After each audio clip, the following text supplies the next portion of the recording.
Já, komið sæl og verið velkomin aftur á Rauðaborðinu. Við ætlum núna að fjalla málefni sem er mörgum erfitt og þetta barnsmissir sem við ætlum að fjalla En á morgun, 25. mars, eru 26 ár síðan ég sjálf fæddi í heiminn unga stúlku sem lifði ekki út daginn.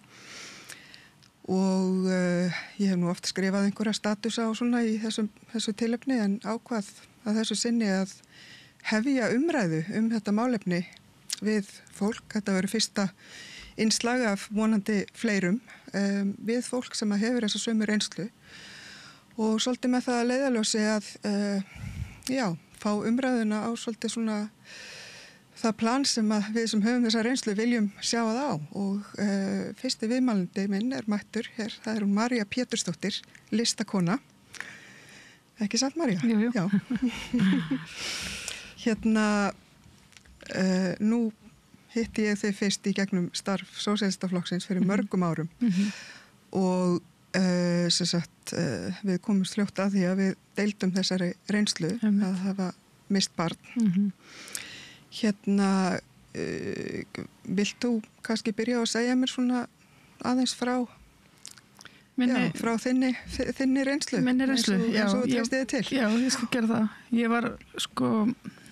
Ég var mjög ung þegar ég fór þegar eignaðist mitt fyrsta barn og var ég var held í 15 ára þegar ég var stjúpmóðir lítilla stúlku. Já. Og var þá með kærastanum mínum sem var 3 árum eldri en ég og hafði eignast barn með konu sem eða stúlku sem var einmitt bara ári eldri en ég, eitthvað svoleiðis. Þannig að við vorum svona úlingar að eignast barn þannig á þessum tíma. Og svo eignast ég mitt fyrsta barn systir hún ófrísk 16 ára og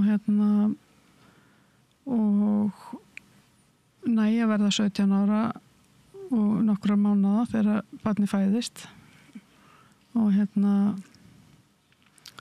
að það gekk allt vel, meðgangan gekk vel og það var ekkert að og ekkert slíkt en og barnið alveg hraust og ekkert að og barnið fæðist og þetta hávetur, hún fæðist í lok janúar þannig að og ég var ekkert að flýta mig með hana út það var kalt út vetur og ég var ekkert eitthvað að rjúka með hana í kringluna eða neitt svoleiðis, þannig ég var bara með hana heima fyrstu 5 vikurnar og svo átti ég 2 vinkonur góðar sem voru líka orðnar mömmur 16-17 ára og við ætluðum að hittast og fara út með börnin að labba bara í vagni og þá ætlaði ég að fara fyrst skipti út með mína dóttur og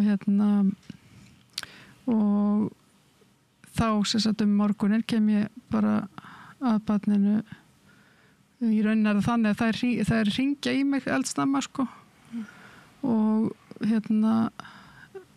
dóttir mín var að vera að sofa hún svaf alveg eins og engill alla nætur og var bara að vakna snemma mótnana kannski 9 leitið ég vel eða eitthvað og ég man ekki hvað klukkan var orðin þarna hún eitthvað svona 8-9 þegar þær hringja og ég ætla bara að fara og vekja barnið því barnið var ekki vaknað að ég hélt en þá var hún látin í vöggunni og þannig að þær gengu einhvern veginn í gegnum þessa reynslu með mér bara á símalínunni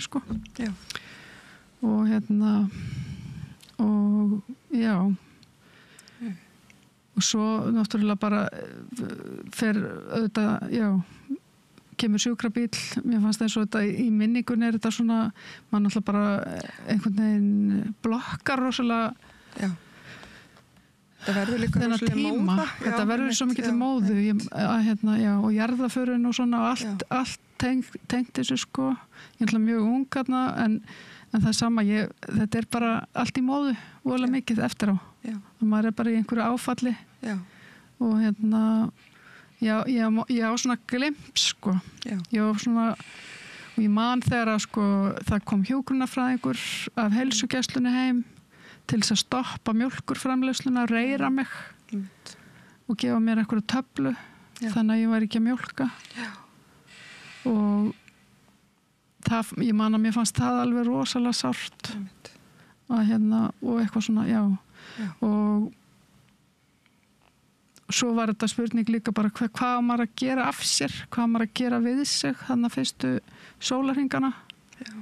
Maður er náttúrulega rosalega mikið bara eitthvað allir grátandi í kringum hann. Já, einmitt. Og maður fer svona kannski til skiptis í það að vera sjálfur sko þannig að niðri bara alveg yfir í það að vera að hugga alla. Já. Ég gerði það sko, ég tók mig það hlutverk að vera einhvern veginn að hugga mömmu mína og fólki í kringum mig sko. Já. Og barsfæður minn fór alveg sko flekk sko. Hann bara fór í alveg djúpt þunglind í kjölfarið. Já. Og já, þannig að þetta var bara mjög erfiðu tími í rauninni og sem að maður man svona í bútum mjög slitrótt. Já. Þetta hefur verið, hvaða ár var þetta? Þetta er 1990. Já. Einmitt. Já. Það er svo satt. Og örugglega mikið breyst síðan var þetta svona viðbröð því sko eins og þarna, ég meina þarna ég man ekkert hvernig ferlið var, ég man að sko það kemur náttúrulega sjúkrabíll heim og í kjölfari kemur sem sagt lögreglan eða svona rannsóknarlögreglan eiginlega sko og ég man að niður á spítala þegar hún er lögð til og eitthvað svona og við fáum fjölskyldan að vera með henni og kveðja hana og eitthvað svona og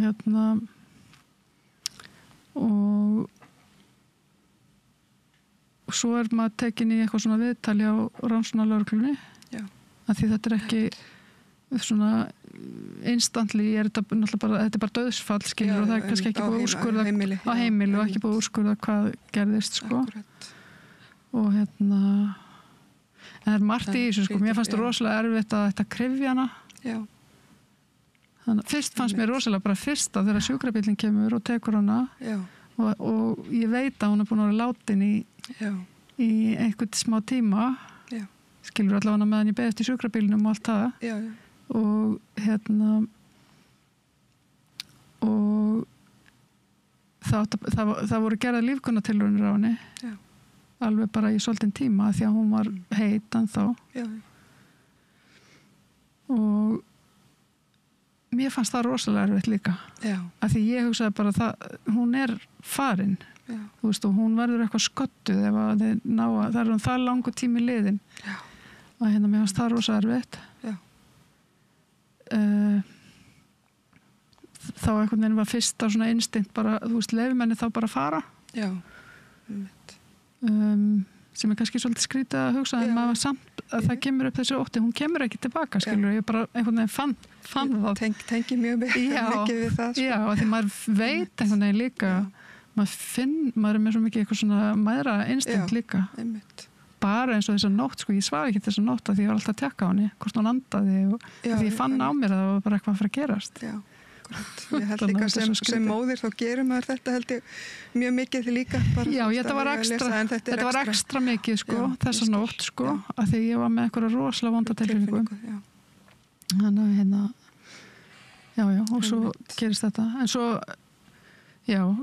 sem sagt og þeir gerðu þetta nú vel hérna rannsóknarlögreglumennir, ég verð nú að segja það að því mér leiði ekki eins og ég væri eitthvað undir grun eða neitt svo leið sko. Þannig að þetta hefði það nú verið bara hræðilegt sko. Þannig að þeir voru alveg stóðu sér alveg í sínu sko. En svo, og ég veit ekki, svo kom prestur líka sjúkrahúsprestur og það var gott sko. En svo veit ég ekkert hvernig, ég man ekkert hvort að móður mín eða eitthvað hringdi upp á heilsugæslu eða hvernig tengingin við hjúkkuna þar var en hún kom allavega heim eða hvort að lögreglan lætu vita, ég veit það ekki. En það var ekkert, það fór ekkert eitthvað áfallateymi í gang eða það var ekkert svona á þessum tíma náttúrulega. Ég vona innilega þessi núna. Já, akkurat. Það er það mitt áhugavert að spjalla við fólk sem hefur lent í þessu gegnum tíðina. Já. Bara sjá hvað hefur breyst eða hvað hefur verið á hverjum tíma, hver viðbröðin hafa verið á hverjum tíma. Akkurat, af því ég veit ekki hvernig þín upplifun en þegar að ég lendi þessu, ég náttúrulega, mína kringumstæður eru þær að þetta gerist allt á spítalanum. Ég náttúrulega tek hann aldrei heim á spítalanum, að hún raun og veru. Og ég var út í London á þessum tíma og hún fór á eitt besta sjúkrahús bara sem að finnst í heiminum, sem Great Ormond Street Hospital. Og þannig að þú veist, ég hef ekki þá upplifun að vera einhvern veginn að fara með hana heim og allt það, sko. Þannig ég er raun og veru kynnist henni aldrei, henni séð, sko. Sem ég er ekki að segja að sé verið það betra. Nei, þetta er allt svo mismunandi. Já, einmitt. Og mismunandi kringumstæður. Þetta er allt öðruvísi vont, eins og maður segir. Þetta er nefnilega allt öðruvísi vont. Já, fólk missi börn á mismunandi aldri, búið að vera mislangan tíma með þeim eða ekki. Akkurat. Og þetta er bara mjög mismunandi. Einmitt, að því ég tengi mitt við þetta líka, þú veist, að því ég er náttúrulega nýbúin að, þú veist, komin í heiminn. Já. Og þú veist, að horfa einhvern veginn á líkamann sem allir ber merki, þú veist, og þetta með brjóstakjöfina, þó að ég hef aldrei, hún hef aldrei farið í gang, þá þurfti að, þú veist, stoppa mjólkinu og allt það, en ég tengi mjög mikið við það, sko, þó að en ég er einmitt að spá í þessu með, eftir,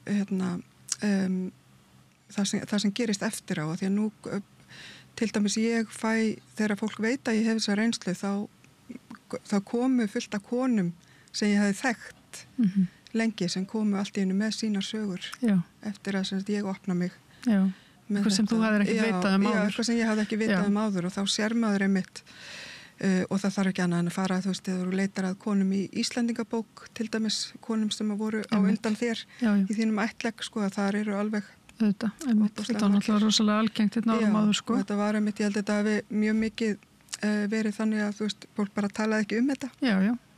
Og það kannski eimir svolítið eftir af því. Það gerir það, sko. Og nú veit ég að þú varst að gera meistaraverkefni, til hamingju með það. Það er afrek. En þar sem þetta kom eitthvað til umfjöllunar. Þetta kom aðeins til tals í því, sko. Já. Viltu aðeins segja frá? Já, ég skal aðeins útskýra það. Ég er að útskrifast á tónlistdeildinni og er að vinna sýningu núna sem ég ætla að opna 12. apríl og er að skrifa hluta til það verkefni og svona námsferilinn. Ég er að vinna verkefni sem heitir Identity Sound Portrait og þar er ég að taka viðtöl við konur og ég er að fjalla svona hluti eins og bara hvernig sjálfsmyndin þróast og hvernig hún þróast. Þetta er allt konur sem hafa gengið í gegnum áföll og af ýmsum toga og hvernig svona sjálfsmyndin þróast bara frá blötu barnsbeini, hvernig það eru upplifana og hvernig einmitt mæðurnar hafa áhrif líka. Þannig að ég er svolítið að taka hana líka mæðravingil. Og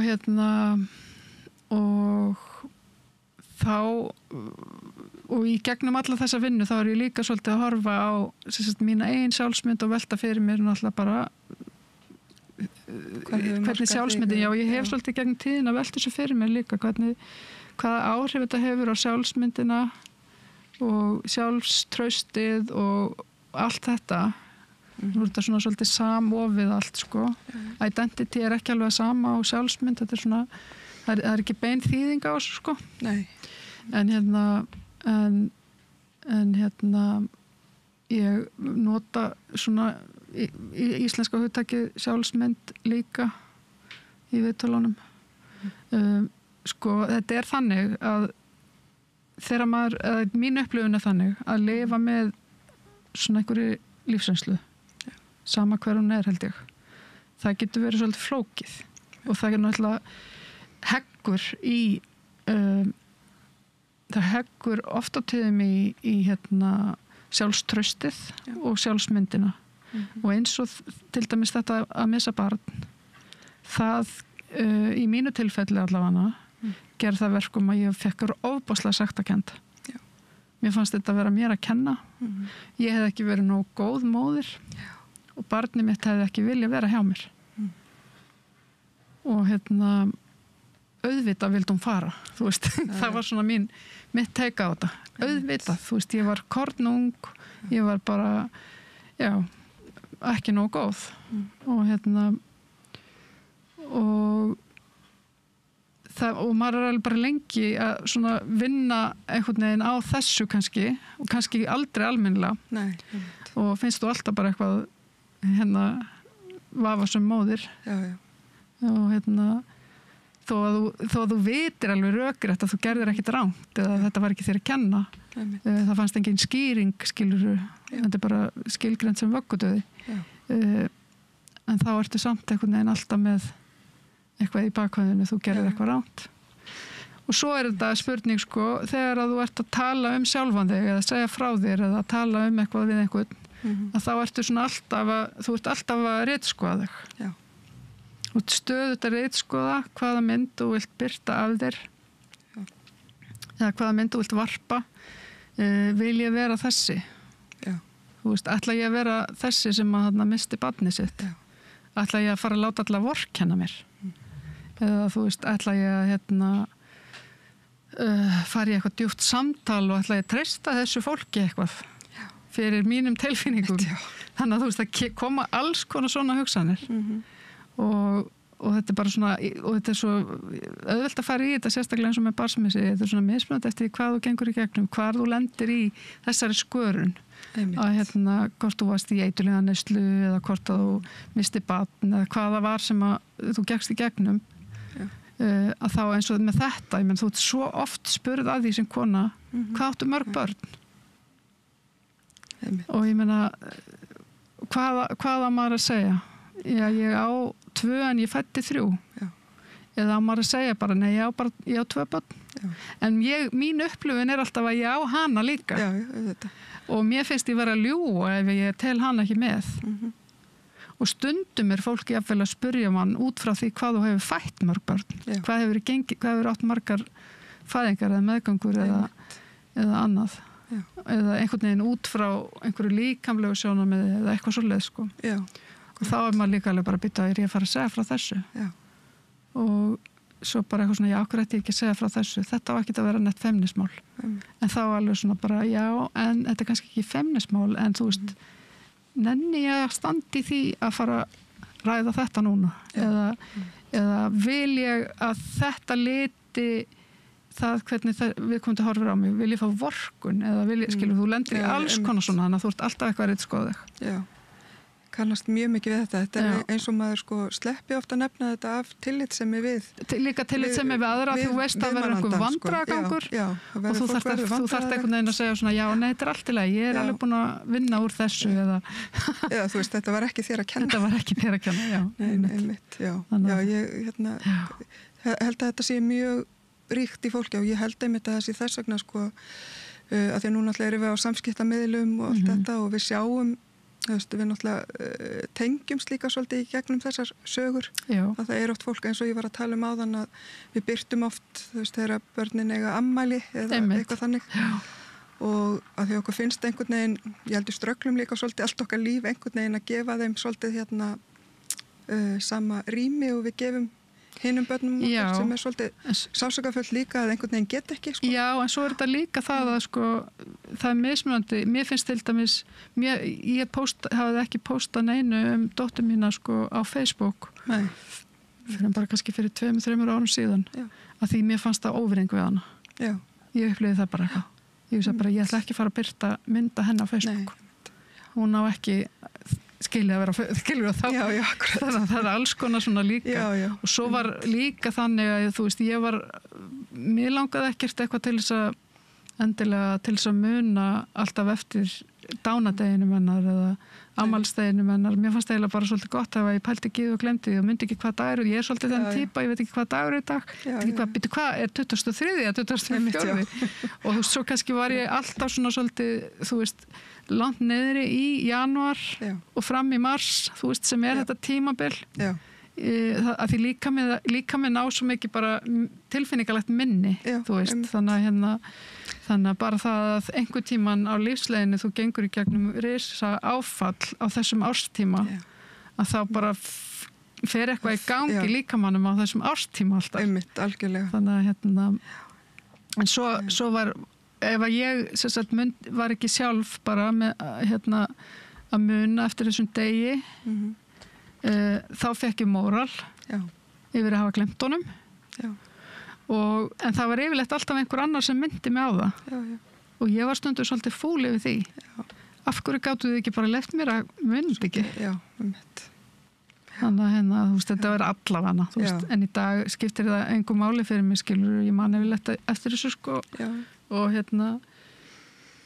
ég svona, þú veist, ég hafði þörf fyrir að kveikja kerti fyrir hana á þessum dögum, lengi vel eða fara í kirkjugarðin eða eitthvað svoleiðis. Já.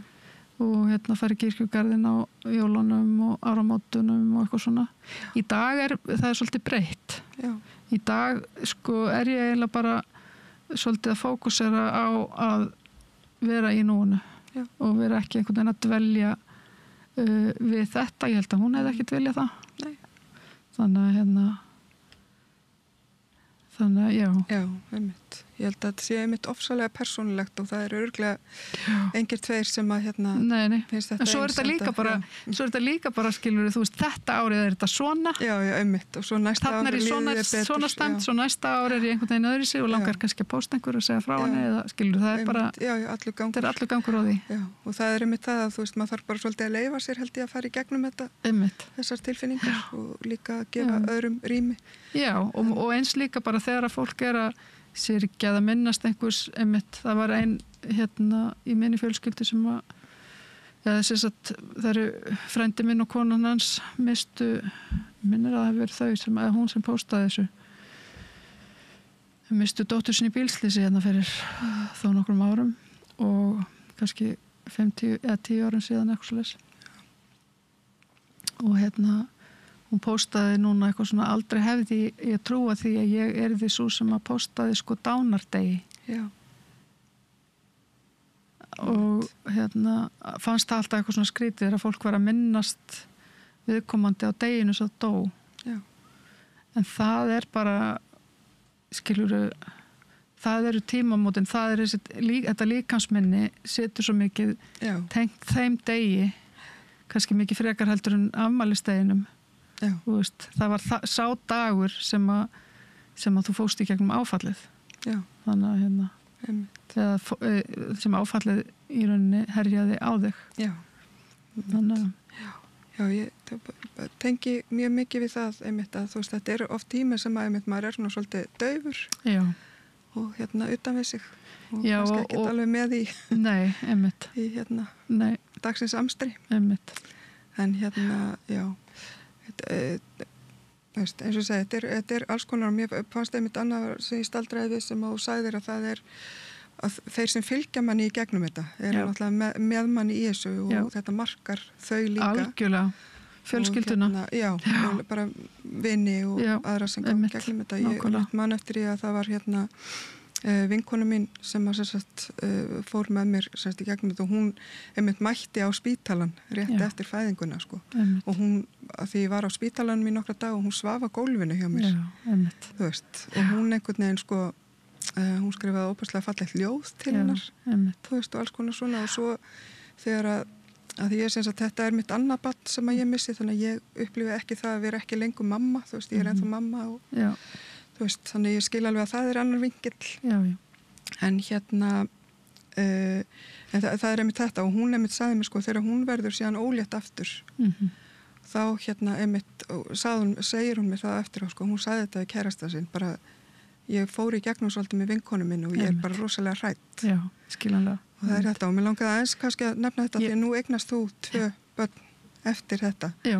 Hvernig fannst þér meðgöngurnar vera svona sko, ég eignast sko, það sem gerist sko, þetta nú svo skrítið sko, ég var að vinna í stórmarkaði og ég stend með að því að vera bara og ég fór mjög fljótt að vinna aftur eftir þetta, kannski ofljótt og ég veit það ekki, það erfitt að segja ég var bara í erfiðri vinnu því svo stóð ég með því að vera að brjóta saman barnafötin í barnafatadeildinni og bara og ég hrundi saman og þurfti að fara heim hana daginn held ég af því að ég bara gatt ekki, þá upplifði ég bara býtu, ég á að vera að gera þetta heima hjá mér, af hverju er ég hér?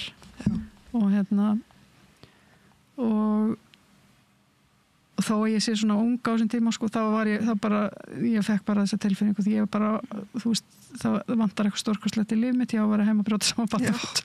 Þannig að við eignuðumst annað barn bara mjög fljótt. Já. Og þannig að árið seinna, er ég búin að eignast annað barn.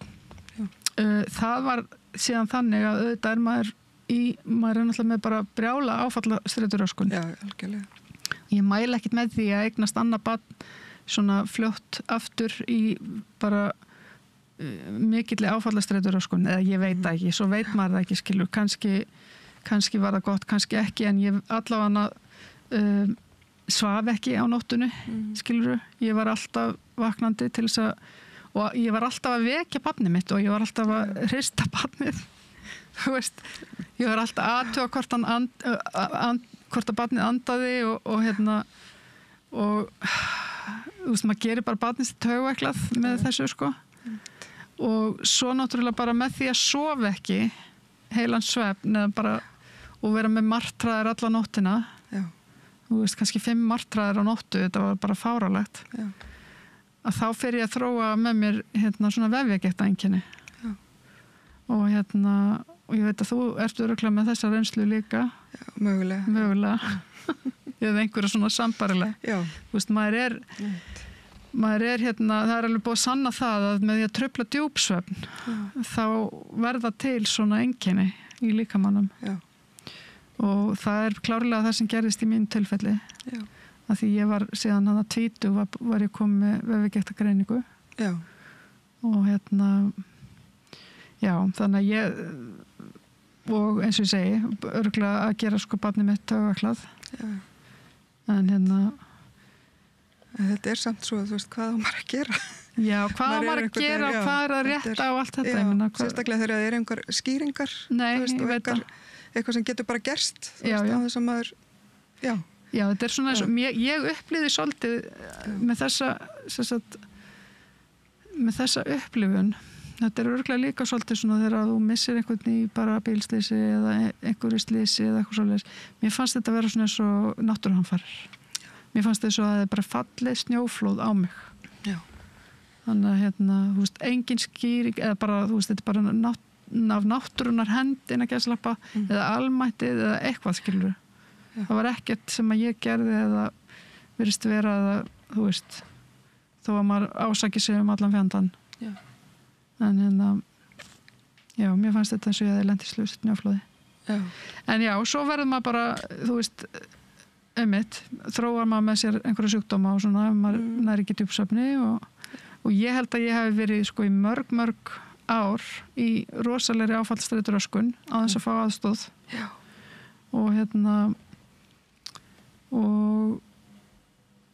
Og fjölskylda mín örugglega líka, sko. Örugglega móðir mín líka og fjölskyldan. Einmitt. Þannig að og pottet barnsfaðir minn líka. Já.